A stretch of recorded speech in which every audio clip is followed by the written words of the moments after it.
Chapter 32. Potter guided them through a sprawling, dimly lit hall. Massive stone pillars, each carved with serpents, ascended to a ceiling swallowed by darkness, their long shadows stretching over the eerie greenish haze, filling the space. Indeed, Slytherin tastes were apparent in the room's design. "Draw your wands," ordered Draco, prompting Ron to retrieve his own. "And stay behind Potter." Ron, not arguing with the wisdom of that directive, complied easily. Without protest, Potter allowed his companions to huddle behind him as they advanced between the rows of serpentine columns. The dramatic echoes of their footsteps bespoke a Slytherin's preference for dramatic acoustics.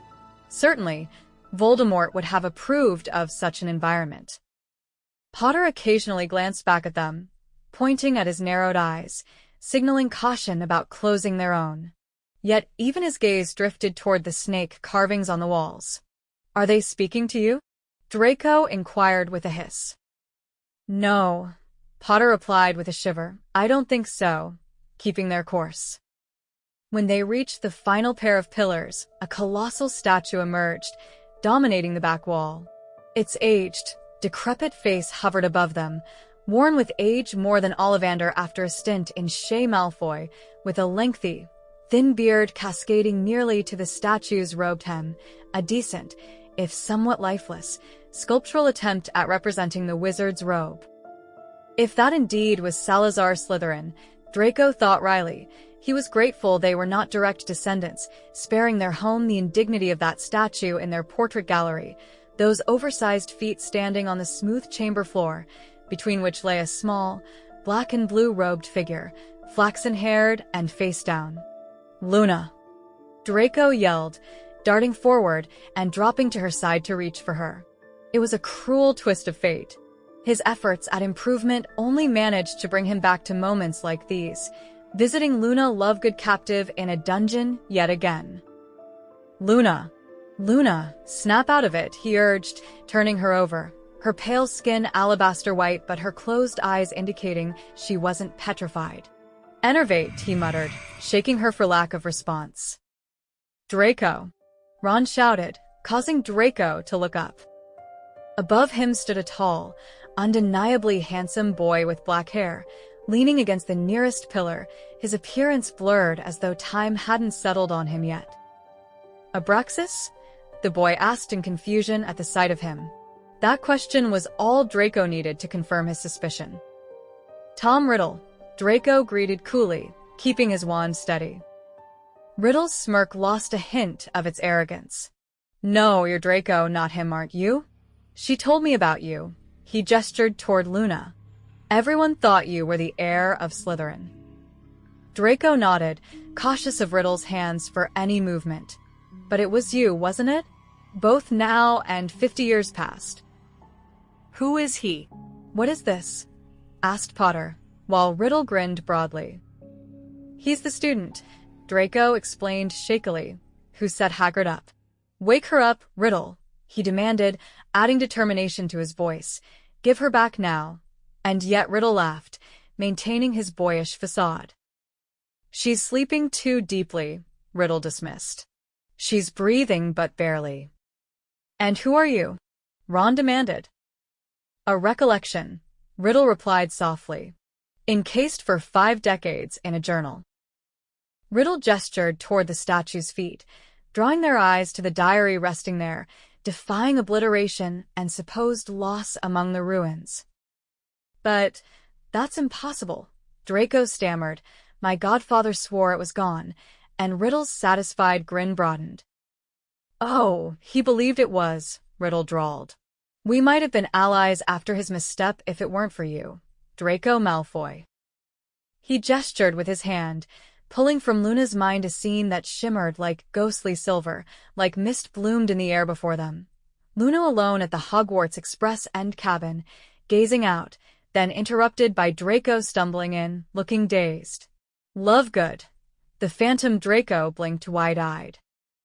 Luna introduced herself without hesitation. "Yes. I'm Luna Lovegood. Nice to meet you."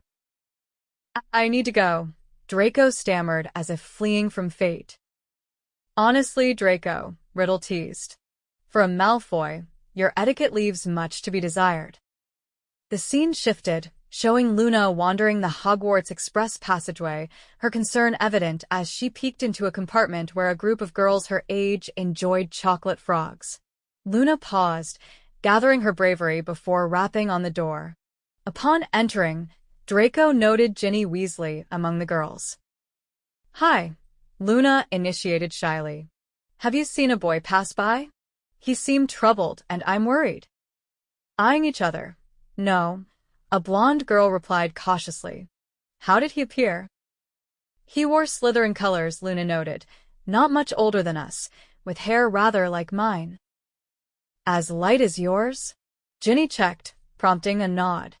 "That would be Draco. Draco Malfoy. You're worried about him?" Luna nodded, and Ginny pulled a face of doubt. "All right. Could you tell me his name?" Luna requested politely. "Could you write it for me?" "Certainly," Ginny agreed, eager to return to her company, extracted Riddle's diary, removed a sheet, and inscribed Draco Malfoy, before passing it to Luna. The magical narrative shifted to the Great Hall's grandeur, Luna observing Draco and Hermione's animated departure, seemingly unable to muster the courage to address him. The scene reinvented itself, once more the following day in the Great Hall. Draco effortlessly dismissed Theo with a biting comment before brushing past her like she wasn't even there. It happened repeatedly until the backdrop shifted to the dormitory of the Ravenclaw girls. In this setting, Luna became the subject of playful ridicule from other first years, speculating about her supposed admiration for a Slytherin in his sophomore year. "I honestly think you've got it wrong," Luna insisted softly. "I merely encountered him on the train.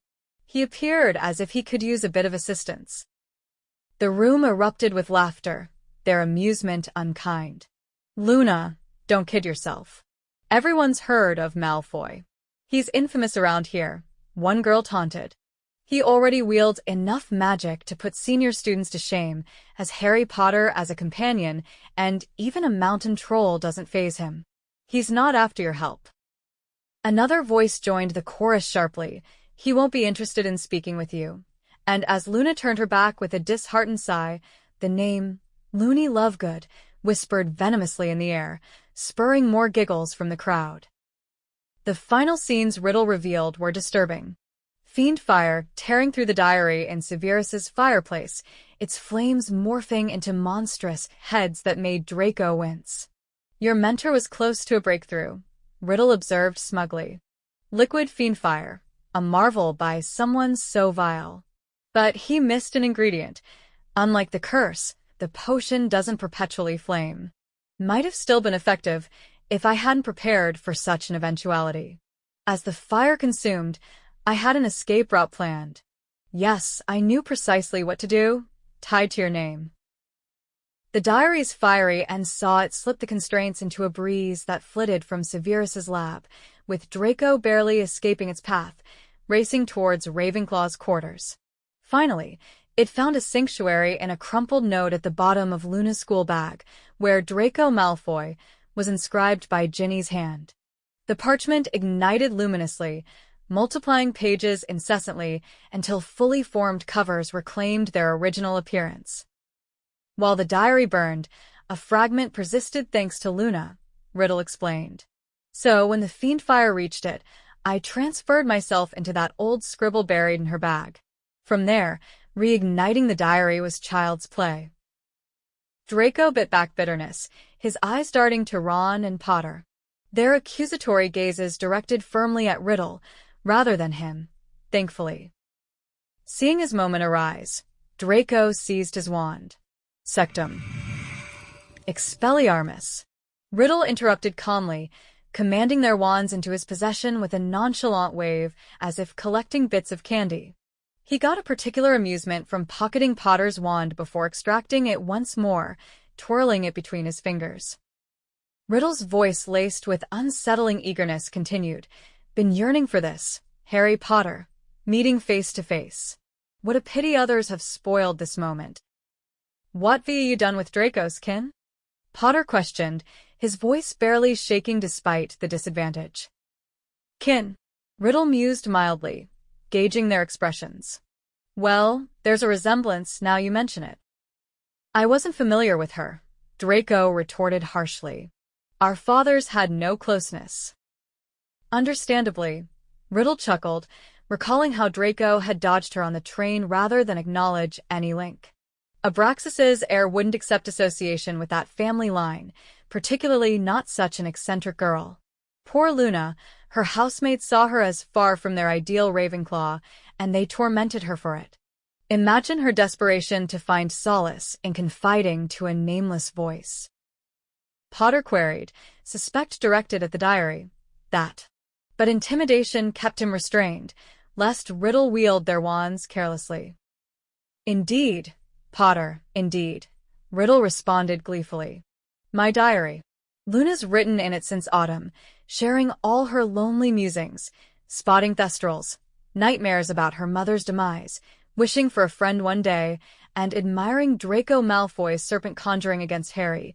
She even fancied she understood its hissing, as if harmless. None of you caught that? Almost ended my game before it began. Throughout his narration, Riddle's predatory gaze clung to Potter, thick with intent as if devouring him whole. Incredibly tedious to indulge the woes of a homesick girl, Riddle continued, yet I was her confidant. I sympathized, understanding, and Luna basked in it.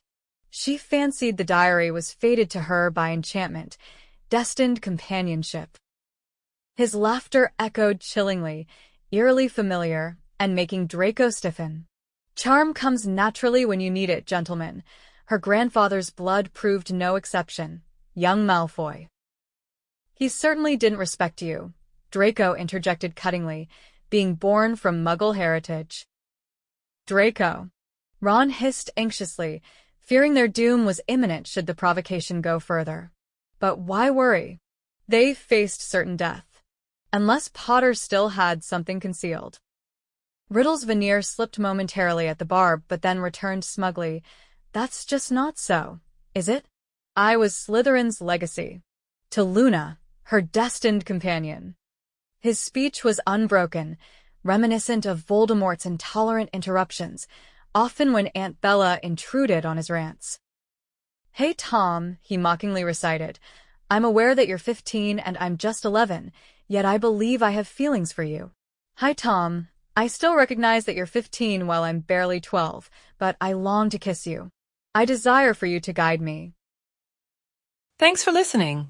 If you enjoyed this chapter, please hit the subscribe button and ring the bell to stay updated with more audiobooks. Happy listening!